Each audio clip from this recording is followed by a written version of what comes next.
Merry Tuesday, everybody! Welcome to my poor lighting, welcome to my bedroom, and welcome to...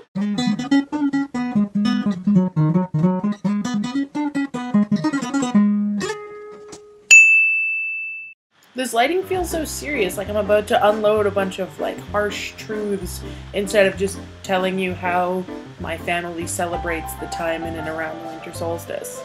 So we're talking about traditions this week, and since my family is half Jewish and all secular, pretty much the only real Christmas tradition that we have is consumerism, family togetherness, and food. We don't really celebrate any of the religious aspects of Christmas or Hanukkah. Like, we don't have advent calendars, we don't do a menorah.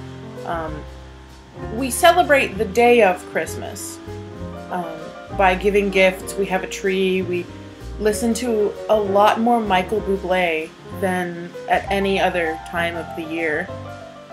But I mean, we don't go to church or temple. We don't celebrate the birth of Jesus, anything like that. When I was a kid and we lived in Ottawa, we would have some of our practicing Jewish cousins over to help decorate our Christmas tree and eat latkes, which was fun. And every year for New Year's, our friends from New York would come down to get away from the madness that is Times Square in New York at New Year's to eat chocolate fondue and watch Buckaroo Banzai. Over the last few years, our Christmas traditions have altered somewhat since my family's been moving around and we've all been in different places and certain resources are not at hand.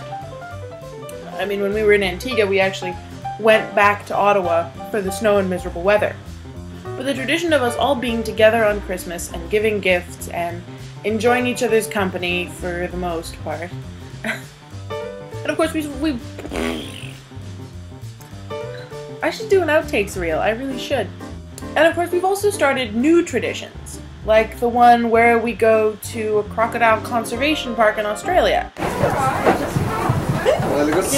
Stu is in the middle of feeding an enormous dinosaur.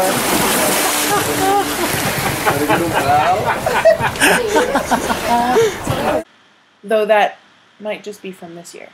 Or the one where Liz and I dance around the apartment singing "Oh Citrus Tree."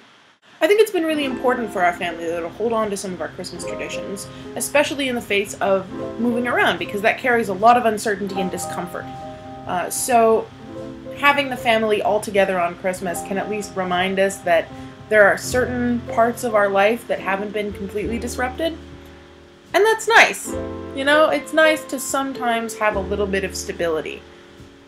And for us, I think more than any religious or other cultural